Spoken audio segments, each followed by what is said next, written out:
Hello, everyone, and welcome to another fun episode of Career Chats with Aaron. I am your host, Aaron Williams, and today I'm going to be interviewing with Peyton Stevens. And Joe Diorio. And nice to meet both of you. Thank you for joining in. So, for today's icebreaker, describe your personality as a construction material. Are you steel, concrete, drywall, etc.? You should go first, Joe. All right. Honestly, I was thinking about this. I guess what I would say is steel. Reason being, steel's the foundation, right? You can stack a lot of stuff on it. It holds up. It's stable. You're the foundation. There you go. You can stack a lot of stuff on it. It stays strong. Good. Okay. What about you? I'd say I'm carbon fiber. Carbon fiber. Carbon fiber. Expensive, lightweight, flexible. You can do a lot with carbon fiber. Yeah. Okay, yeah, true. That's true. Carbon fiber. Okay. All right, yeah. Nice. So, our first question is, what makes construction training different from other career pathways? Well, for one, as we know, construction is more of a hands-on industry, definitely more of a hands-on industry. But what's great in my aspect is half of my job also deals with the reentry population. So it allows for second chance employment and second chance opportunities outside of your regular nursing and healthcare and IT and those things that may not fit the population that we are, assisting or servicing. Another great thing that I have seen, I don't know, it definitely isn't just within the construction field, is after our trainings, we do have guys who collaborate together. They butt heads. Maybe they're in the class, they get along, maybe they don't, but always after the class, they're always looking out for each other. So whether they have job opportunities, if they're simply looking for rides, even within the class, they're helping people get to and from the courses. But after the course, they've always been collaborating in terms of work. They're sharing ideas. I've had guys outside of the classroom who have found a job come back to me and even say, hey, I have this employer who's interested in hiring other individuals with my certifications, which has always been a help to us. Okay. All right. No, that's great. What I think about it is there's so many different things to do in construction. Okay. And I'm going to bring up a project that was recently done in Torrington, which is a skate park. And it was almost like an ecosystem of different trades. Okay. So first you have to have the architect to draw up the plan for the skate park. And then you have to have the operator come in, dig up the area for the skate park, right? Then you have a carpenter comes in and builds the framework for the concrete that's going to be poured. Then you have the guy that has to drive the concrete there. Then you have the concrete that's actually being poured and formed by a different person. Yeah. Okay. Then there's the landscape around the park. So there's so many different trades in one little area of a skate park. And it's always changing. Okay. You could be on one project in the city, building a bridge. Yep. You can, in a couple months or a year, you could be out in the country building something for a corporation who's building a new building out. So there's there's a lot of different aspects of construction. So you could get a little taste of everything, see what you like, gravitate towards a main career for yourself. So just a lot of different opportunities. And like if you like working with your hands, you don't like sitting behind a desk. You like the outdoors. I mean, construction's for you. Yeah. It's very hands-on. I like that. Yeah. Okay. Yeah, for those who want to do hands-on work, check with construction right there. Check with that. He likes to get a tan. There you go. Tan all day. Yeah. There you go. Not so much a construction guy myself, but I'll stand outside and watch it. Yeah.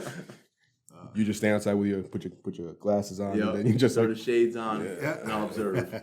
Well, ever learning. And that's another aspect of construction. You can grow, right? So the best way to learn construction is to do it. Okay. You start off entry level, which is most of what we train here for is entry level. Once you get involved in working, you could get promoted to a different position. you learn this aspect of it. Mhm. And then eventually, if you're so inclined, you become a project manager. All right. Wow. That's just another level. You might get so excited about construction, you want to learn how to be an architect. You have and you have to know what you're doing, to become that. It's hands-on training, and then you can go on to college, take some courses, and get your degrees in project management or architectural engineering. Whole bunch of stuff that you get. It could lead. It's a pathway to lead anywhere you want to go with it. Oh, wow, that's great. Okay. Yeah. So now, how do you support someone who's brand new to the trades or even the workforce? Well, one of the things that Peyton just came from it is starting off in a boot camp. Mhm. Okay, you have to let folks know, what they're in for. Support them by this is an entry level. Be upfront with them. You're going to start here. Okay. Once you get some experience behind your belt, then you'll get to this position. But you know what? This is where you're just going to start off, and don't get discouraged by it. Our trainings are 4 to 10, maybe even 11 weeks long. That in itself is a commitment. So you just going through the courses and learning, it shows that you have the aptitude and the attitude to start into the construction field, and it looks great on a resume. But I'll let you talk about your workshop and how you build up from there. He talked a little bit about a workshop that I host, which is a work readiness workshop, which outside of construction benefits all individuals within our facility, right? Anyone who may have been out of work for a while, simply looking to change careers or maybe worked under the table, like not so much professionally, but looking to elevate in the work site.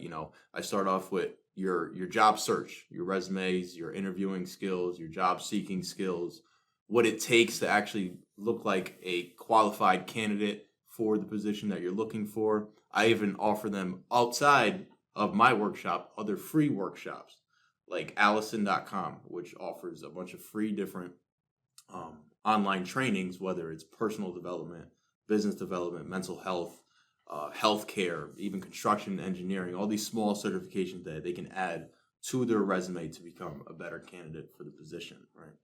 Also, back to the entry level aspect of things, people aren't really comfortable with construction. Maybe they never did it before or anything similar to it, right? They come into us, they're looking for answers, right? They're looking for some sort of career path or some sort of idea as to what they want to do.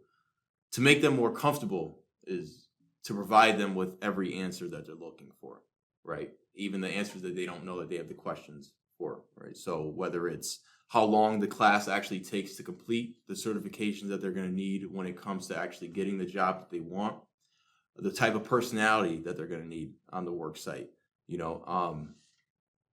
and then I also use my own past class experiences to offer them advice going forward as well as to whether or not I think this is going to be a good fit for their personal situation or what type of job they're going to have coming out of it, or even if we have jobs available within a local area to provide them once they graduate from the training. Okay. Whew. That's a really how do I put this? How do I put this in words?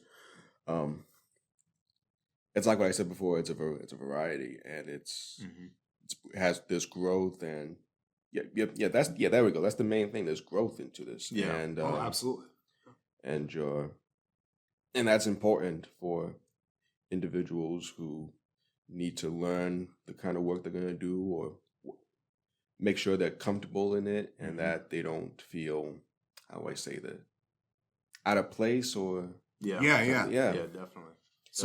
So we do like the 10-week core program that we do. Yeah, we include intro to HVAC, intro to electrical, and intro to plumbing.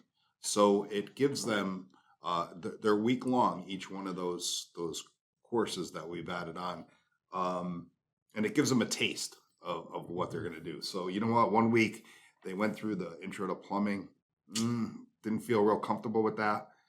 let's go on to intro to electrical. Hey, that, I really enjoyed doing that. So that gives them a little taste, can get them a little bit more comfortable with which avenue they want to go down. There you go. See that? There we go. I like that. I like how it's not just one thing. Right. So Right. because there's different. It's like what y'all said. There's different types of construction that some people are interested in. Mm-hmm. Definitely. So now what advice would you give to someone who thinks I'm not a construction person? In all aspects of life, you never really know what you're getting into until you get into it, right? Mm-hmm. So even those people who maybe have worked behind a desk, or even, I don't know, out of left field, they've been working healthcare their whole life, right? And then all of a sudden they want to try to do something along the lines of construction, which I've experienced even more recently. Someone came to me looking for a flagging certification, and they've been the CNA for the past 10 years. It's like, where did that come from? But my advice to them is, if they're saying it's not something that they've ever wanted to pursue, and maybe they're still not interested in it, I always tell them, you can always come to my orientation, see what it's all about, see what type of classes that we do have to offer. It can't hurt. The more information you have, the better off you are. So come to my orientation, check it out, speak with some of the guys who have had experiences with, whether they're in the class or just attended one of the orientations, or another case manager that's within the facility. They can always talk to them. But like I said, you're never really knowing what you're getting into until you actually try it out. Agreed. Well, I would also ask somebody, what have you done around your house? Have you ever built furniture? Right? Because we've all bought furniture that's not just delivered, right? A lot of times you have to put it together. Yes. Yep. All right. Was that enjoyable? Maybe it wasn't. Maybe it was. Do you plant? Do you work out in your yard? Have you ever built like a garden box or anything like that, for your yard? All those small things that we do every day, not even thinking about it, can be, looked at as, yeah, I did do that. I was able to do that. Mm-hmm. Yeah. And you know what? That was a lot of fun. We had a lot of fun doing that. Mm-hmm. So, if you put it down into simpler terms of what people have actually accomplished, not thinking that it was a skill. Yeah. It really is. Yeah, there you go. Like here's an example. Before I wanted to become a voice actor and a video producer, I've always wanted to be a chef, just like my father. Mm-hmm. So, because I do like cooking, I do, but not as much. It was not like in my mind a career thing for me. And then I realized when it was in 2020 when I started doing like voice acting or acting or the video, something that I'm also good at, but I really enjoyed a lot, that I want to do it as a job. Yeah. And I took inspiration from that, especially with voice acting, by two voice actors, Peter Cullen and Frank Welker, because they really enjoy what they do. And they've been in the business for like 40 or 50 years, and they still do it. They still have a good time doing it, and it made me realize I enjoy it too, and I'm also good at it. And I'm like, you know what? I'm gonna do that. Like, that's what I'm gonna do. I'm gonna try it out and see how it does. Right. I still like cooking. Yeah. But so yeah, that's how I found my career skill and what I wanted to do. Right. Yeah. Yeah, and to your point, you had mentioned you seek advice from individuals who have been in the industry, the voice acting industry and things like that. So it's similar to that. Yeah. Like I said, any aspect of life, you ask people who have the experience. You have to ask the right people the right questions to get your desired answer. Mm-hmm. Exactly. It's and to quote Peter Cullen, if you love what you do, you won't work a day in your life. That's right. That's right. Yeah. So now here's a good one. What's a tool, literal or metaphorical, that you can't live without? Honestly, I would say a screwdriver. Screwdriver. Okay. Is it literal or metaphorical? Well, I think it can be both, right? So you're always looking for that tool that wherever you are, whatever you're doing, you can use it to do something, right? And it's a versatile tool. You can almost do anything with a screwdriver. And You can start a car with a screwdriver. Yeah. Not legally. But yeah. Start a car with a screwdriver. Yeah, but I mean, it's just such a versatile tool, and I feel like it's something, that you put in your toolbox, just like, if you want to say metaphorically, your life toolbox. There's always something that everybody can go back to. If you're stuck on something, right? If you're writing, you need to write a report, right? You've done some work in the past with using that tool. Mm-hmm. You go and grab that tool to help you with your new report or something, Right. metaphorically. So I think a screwdriver, it's one of those things that's always in everybody's toolbox.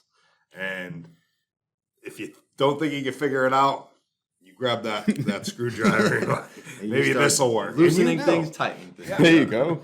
You do. Yeah. You just keep going back to it. That's what I would say. Yeah, good. Yeah, definitely. This one I actually had to think about a little bit because there's so many different answers that you can give. My first thought was a cell phone, right? You always need your cell phone, but end of the day, I want to throw this thing in the woods and never use it again. But metaphorically, I'd say my family. My family is definitely a tool of mine. I even talk about it within the workshop. We talk about conflict resolution, everything like that in the workplace and just in general life and everything.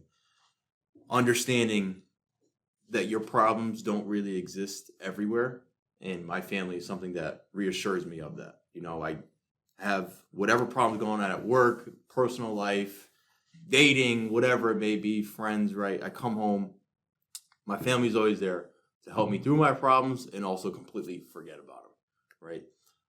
Then I also spoke about my watch, which is something silly, I always wear a watch, regardless if I have sweatpants on or hoodie, if I'm dressing up formally, whatever it may be, I always have a watch on. So that's my literal tool that I would always need.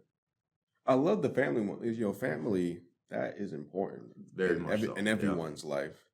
Have a family with you to help be with you, support you, and be there in the ups and downs of life, no matter what.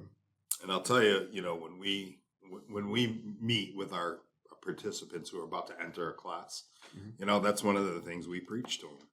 Like, you are now joining the family of Northwest Construction Careers. Yep. So, we beg them to keep in touch with us, just like my mother does. But no, we do. Once you come into our program, right? We have your information. You're part of our family. You need something else, you call us. We can help you. We will help you. And that goes beyond the training. That goes beyond getting a job. We've had plenty of folks that have reached out that we have gotten a job for, and it's been 4 years, and something happened, and they're out of work again, and they need another job. So they'll call us, and we'll look into it and try and help them out. They're part of the family. I love that. Yes, that also adds another amount of comfort for the person, because they're more than just students or just a number. Work, A number. Yeah. They're human beings, and they're family. Yeah. We're all humans together. That's right. Absolutely. I love that. Okay, so if you weren't working in the workforce development, what would you be doing instead? I don't know. I don't know. Me being who I am, my past experience, my whole life has been shaped around playing sports, Right? baseball, basketball, whatever it is. Right? I've always played sports, and to this day, I still play sports. So if you ask me, my dream job would be playing sports and getting paid for it. Right? But I could say if I wasn't doing this, I'd be doing something related to that, whether it's coaching or working simply like at a golf course or something like that. That's basically exactly what I would be doing outside of this. Okay. Yeah.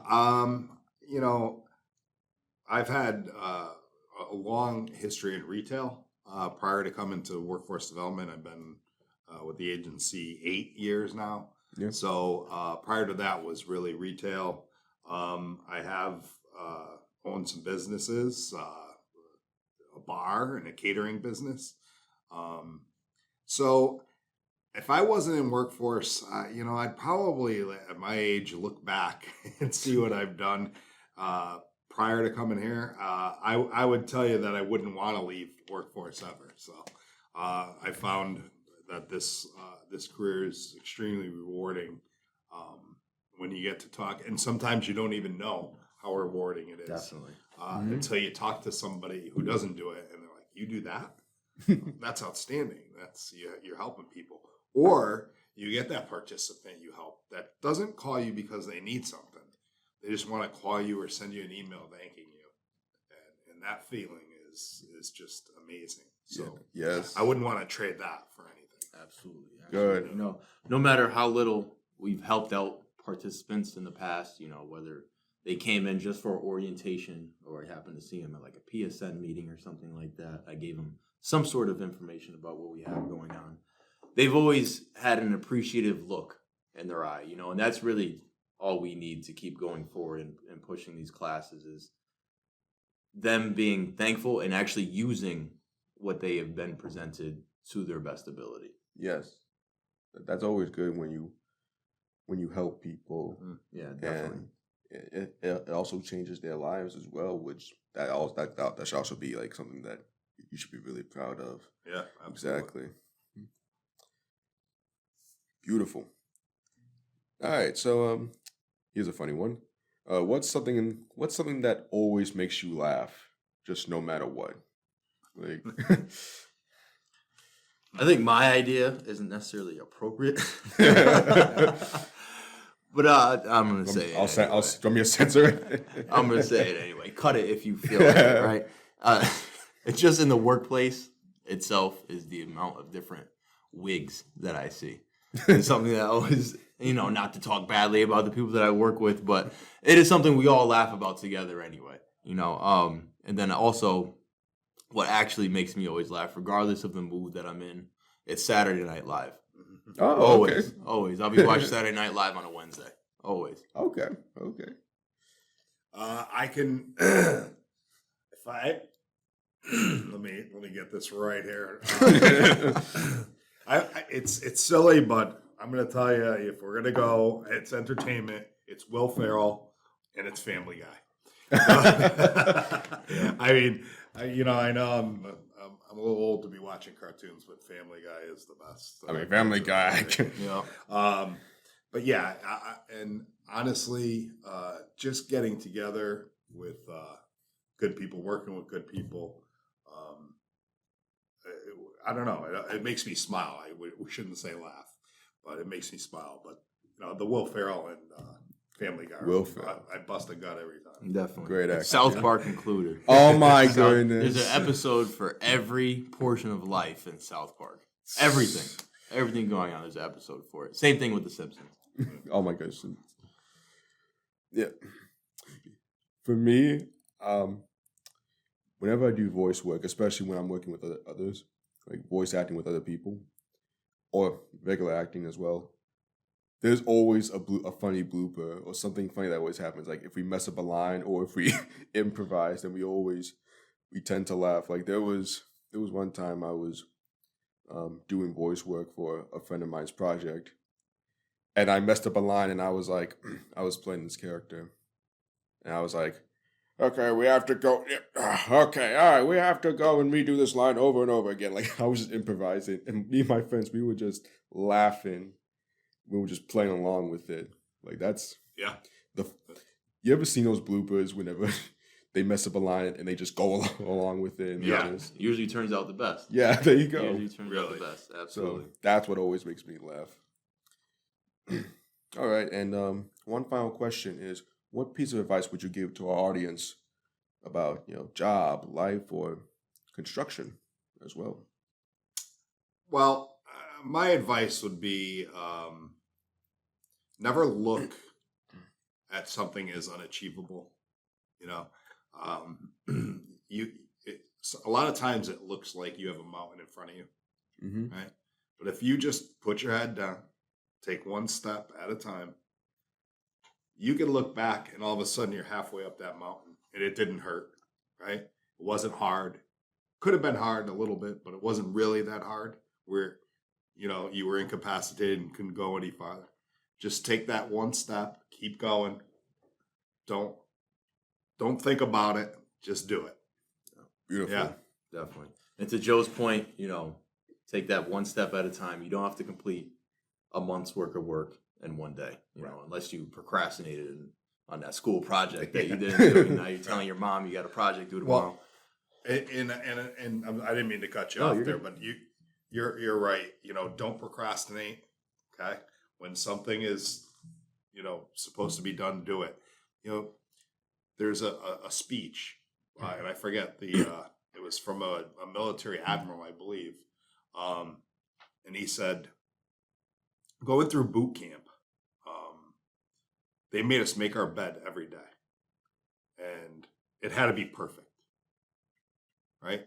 And when you went on the rest of your day, you knew that you completed that task and that task was done for the day. And you knew all day that when you were coming back home, you had a nice, clean made bed to get into. Mm-hmm. But it was completing that first task of the day. So I know sometimes it's hard to get up in the morning. Yes. It's hard to get out of that bed. But, and I'm not saying I make my bed every day. I'm just saying, you complete that one task in the day and then it just sets you up to go forward. Yes. It's done. It's over with. You've completed that. What's my next task? It's a great speech that the gentleman gave. It was about an hour and a half long too, but so I won't go through it all. I think that's an important part, is to just make sure you get up, complete that first task. And it could be anything. It could be making coffee.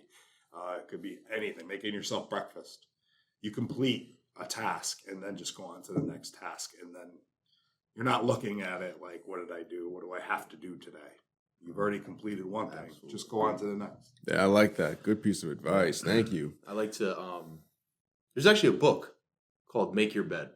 Is there? Really? I have it. Yep. I haven't read it yet, but there's a book called Make Your Bed, and I have it.